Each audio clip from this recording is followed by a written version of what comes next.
반갑습니다. 혹시 여러분들 일하시면서 혹시 이런 이야기들을 간혹가다 들어보신 적이 없는지 모르겠습니다. 저는 과거에 가서 간혹가다 이런 이야기들을 좀 들어본 적이 있는 것 같은데요. A사는 어떻게 하고 있어? 아니 좀 더 새로운 거 없나? 아니 좀 다른 방법 없어? 이게 최선인가? 이거 과거에 안 해본 줄 알아? 이런 이야기를 혹시나 들어보신 분이 있다면 상사가 어떤 요구들 때문에 이런 이야기들을 하는 걸까요? 네. 아마도 뭔가 좀 내가 기한했던 것들이나 그리고 또 내가 냈던 아이디어들이 뭔가 좀 마음에 들지 않아서 새로운 것들을 새로운 아이디어를 요구를 하는 부분들인 것 같습니다. 어떻게 보면 기업 입장에서는 상사 입장에서는 당연한 이야기인지도 모르겠습니다. 기업이라 늘 새로운 변화 그리고 새로운 아이디어를 통해서 성장을 하는 것이 이제 기업이니까요. 자, 방금 이런 이야기들을 하는 이유들이 뭘까요? 아마 회사나 여러분의 상사들은 뭔가 좀 새로운 것, something new와 관련된 부분들을 좀 필요로 하기 때문이 아닌가 싶습니다. 많은 조직에서 보면은 남들이 안 한 것, 그리고 다른 부서에서 안 하는 것, 다른 회사에서 안 하는 것, 그런 서비스를 원하고 또 상사들도 그렇게 기대를 하고 있는 것 같습니다. 회사뿐만 아니라 여러분들의 개인 업무에서도 뭔가 좀 something new를 내어서 여러분들이 빠르게 여러분들의 성장할 수 있는 아이디어를 낼 수 있다면 훨씬 더 효과적인 부분들이 아닐까 싶습니다.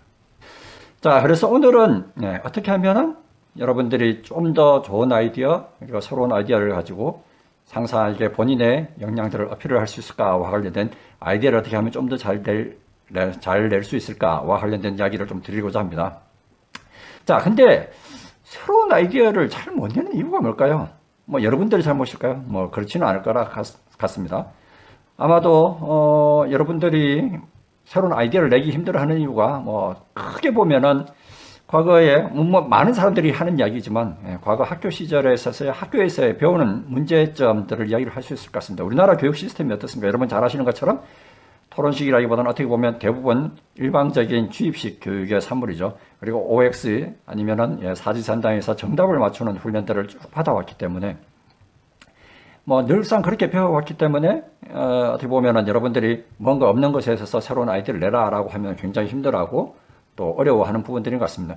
언젠가 TV에서 잠깐 나온 것들을 보니까 미국의 아이비리그에서 굉장히 우수한 성적을 가지고 다니고 있었던 학생이 서울대 의대에 와서 학교를 다니는데 굉장히 성적이 낮고 힘들어한다라는 이야기를 들은 것 같습니다. 미국의 아이비리그에서 굉장히 좋은 성적을 내고 있었던 학생이 우리나라에 와서 제대로 적응을 못하는 거죠. 어떻게 보면은 그쪽의 교육 시스템과 우리나라의 교육 시스템이 좀 틀리기 때문에 이런 문제들이 있는 것 같습니다.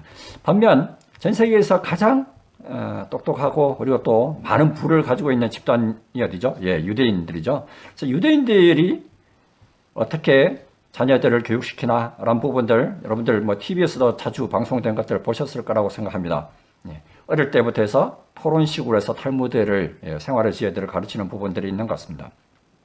언젠가 TV에서 나온 거 보니까 어머니는 한국인데 아버지가 유대인이어서 어린아이들을 유대인의 토론식 교육법을 가지고 교육시키는 장면이 잠깐 나왔는데 보니까 초등학생인데도 불구하고 그 토론의 주제와 그리고 토론에서 자기의 논쟁, 자기의 의견들을 내는 것들이 상당한 수준이어서 저도 깜짝 놀랐던 적이 있었던 것 같습니다.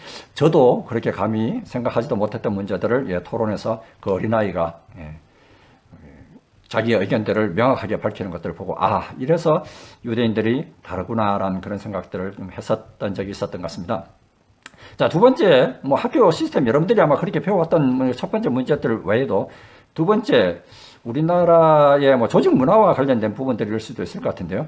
여러분들 통상적으로 새로운 아이디어나 또 뭔가 이야기를 하려고 했을 때 그리낌 없이 이야기를 할 수 있습니까? 아마 대부분의 아직까지 우리나라의 많은 기업에서는 군대식 그리고 어떻게 보면은 상사의 눈치를 봐야 되는 좀 허용적이지 못한 조직 문화가 많이 있는 경우들이 많은 것 같습니다. 그래서 그렇다 보니까 내가 뭔가 아이디어를 내는 것들을 주저하게 되고 내가 또 혹시나 뭔가 아이디어를 내었을 때 또 다른 사람들한테 놀림감이 되면 어쩌잖아 하는 이런 개인적인 문제를 포함해서 그렇게 해서 우리나라는 어떻게 보면은 여러분들이 지금 현재 새로운 아이디어를 내는 데 있어서 굉장히 어려워하는지도 모르겠습니다. 근데 앞으로는 이렇게 해서는 좀 살아남기가 좀 힘들다. 여러분 최근에 많이 화두되는 이야기들이 어떤 것들 있습니까? 4차 산업혁명 그런 이야기들을 하면서 과거 3차 IT 발달, 인터넷 발달로 인해서 했던 것에서 이제 4차 산업혁명 시대로 들어서고 있죠. 그래서 굉장히 지금 어떻게 보면 그 변화의 중심에 우리가 서 있는 것 같습니다.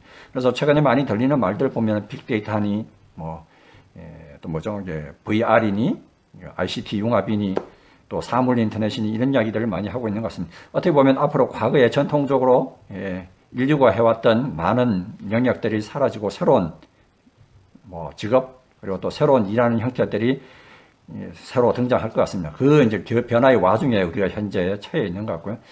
자, 그래서 앞으로 과거와는 좀 다른, 과거에는 우리가 어떤 대학을 나왔고, 그리고 본인이 어떤 전공을 했고, 내가 어떤 것들을 자격증을 가지고 있다, 이런 스펙이 중요했던 반면, 이제 앞으로는 이 스펙보다는 내가 어떤 것을 할 수 있는 본인의 개성, 그리고 역량, 이런 것들이 훨씬 더 중요하다는 이야기입니다. 그래서 과거의 모범생들이 앞으로 더 이상 모범생이 되지 않고 이제 새로운 문제 해결을 잘하는 그리고 또 역량 있는 그런 인재들이 필요한 시대들이 다가오는 것 같습니다. 자, 그래서 오늘 어떻게 하면은 남들과 좀 차별화된 아이디어 그리고 상사가 만족하는 아이디어를 낼 수 있을까와 관련된 아이디어 발상과 관련된 새로운 기획안들을 잘 내기 위한 그런 능력들을 어떻게 키울 건가와 관련된 이야기를 좀 드리겠습니다. 자, 첫 번째로 아이디어를 잘 내려면 평상시 내가 머릿속에서 복잡했던 생각들을 좀 정리하는 습관들이 좀 필요한 것 같습니다. 언젠가 제가 일절법 2편에서 말씀을 드린 적이 있는 것 같은데요.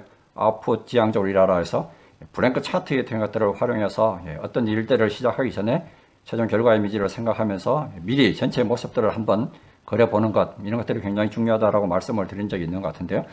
그런 것처럼 뭔가 일들을 하기 전에 나의 생각들을 정리하고 전체를 그려보고 어떻게 추진해 나갈지에 대한 부분들을 정리하는 부분들이 좀 필요한 것입니다. 그렇게 잘 쓸 수 있는 도구가 블랭크 차트라고 말씀을 드렸고요. 또 하나 유용한 도구가 어떻게 보면 마인드맵과 관련된 도구인 것 같습니다. 제가 아는 교수님 같은 경우도 보니까 그분은 평상시 늘 백지를 흰 A4지보다 약간 더 큰 흰 도화지로 된 메모장들을 들고 다니다고 거기다가 생각날 때마다 본인의 생각들을 마인드맵으로 이렇게 그려서 생각들을 정리하는 모습들을 봤습니다. 그런 것들을 활용해서 나중에 책을 낸다든지 또 아니면 본인의 수업에 활용한다든지 이런 것들을 볼 수 있었던 것 같습니다. 이처럼 막 이렇게 뭔가 추진을 하는 것보다는 본인의 복잡했던 생각들을 하나의 장표 그리고 하나의 전체 모습으로 이렇게 정리를 해보는 습관, 이런 것들이 좀 필요한 것 같습니다. 생각도 자꾸 하면 는다라고 하지 않습니까? 뭔가 좀 고민하고 자꾸 정리해보는 습관, 이런 부분들을 블랭크 차트 아니면은 마인드맵 이런 도구들을 활용해서 좀 정리해보는 습관들, 평상시 이런 부분들 언제 다시 한번 제가 메모의 습관 이런 데서 다시 한번 나중에 또 말씀을 드리겠습니다만은 평상시 본인의 생각들을 정리를 하는 습관들이 좀 필요한 것 같습니다. 자, 두 번째, 우리 인간의 언어, 행동, 그리고 또 생각, 이런 것들은 말이 지배를 한다고 하죠. 그래서 내가 말들을 할 때 새로운 생각들을 나오게 하는 언어들을 좀 많이 쓰시면 좋을 것 같습니다. 예를 들자면은 이런 것들을 쓸 수 있겠죠. 이게 이랬으면 좋겠다. 이게 왜 안 되지? 어떻게 하면 이것들을 잘할 수 있을까? 좀 더 개선이 필요한 건 뭐지? 다른 시각에서 볼 수 있는 건 어떤 부분들이 있을까? 다른 방법을 할 수 있는 건 없을까? 이걸 대체하면 다른 뭘 더 대체를 할 수 있을까? 이런 질문들을 어떤 현상이나 그리고 내가 어떤 업무들을 추진할 때 자꾸 한번 이런 질문들을 던져보면은 새로운 아이디어들을 그게 내가 스스로 내 머릿속에서 자문자답을 하는 거죠. 그렇게 하다 보면은 새로운 아이디어 그리고 또 새로운 발상 이런 것들이 떠오를 수 있을 것 같습니다. 우리 흔히 아이디어 발상 기법에서 이야기하는 스캠퍼나 또 그런 ECRS와 같은 그런 질문들의 형태를 몇 가지 자꾸 이런 창조적인 언어를 쓰는 습관 이런 부분들을 스스로한테 자꾸 질문들을 던져보면은 새로운 아이디어를 내는데 도움이 될 수 있을 것 같습니다. 여러분들의 두뇌에 새로운 아이디어를 내기 위한 자극들을 자꾸 주시는 부분들이 필요하다, 이런 이야기인 것 같습니다. 자, 세 번째 말씀드릴 수 있는 부분들은 호기심, 관찰, 일잘법 10편에서 제가 얼핏 말씀을 드렸는데 문제의식과 관련해서 호기심은 관심을 가지는 노력이라고 그렇게 이야기합니다. 그때 말씀드렸던 것, 그리고 또 하나가 기억나는 게 이제 관찰이 내가 어떤 적극적인 의도를 가지고 보려는 것, 이런 것들을 관찰이라고 말씀을 드렸죠. 그래서 내가 관심을 가지고 있는 대상을 대해서 늘상 머릿속에서 생각을 하고 고민을 하고 거기에 대해서 또 적극적으로 새로운 현상들을 발견하기 위해서 고민을 하는 모습들, 이런 부분들이 좀 필요한 것 같다. 여러분들이 현재 하고 있는 일에 대해서 어떻게 하면 좀 더 잘할 수 있을까? 내가 맡은 과제에 대해서 좀 더 나은 방안이 없을까? 아까 말씀드렸던 창의적 에너지와 관련된 활용해서 지속적으로 고민을 하다 보면은 그 고민한 만큼의 새로운 결과들이 나오지 않을까 싶습니다. 여러분 잘 아시는 아르키메데스가 유레카라고 했던 이야기 아시죠? 밀도의 원리, 불의 원리를 알아냈던 이유. 아르키메데스가 어느 날 갑자기 그 원리를 찾아냈을까요?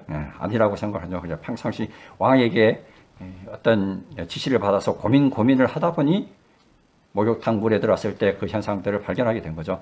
처럼 방금 보신 것처럼 내가 어떤 문제에 대한 해결책들을 찾아내려면 내가 적극적인 관찰 그리고 의도를 가지고 문제를 해결하려는 그런 노력들이 있어야 된다라는 부분들인 것 같습니다.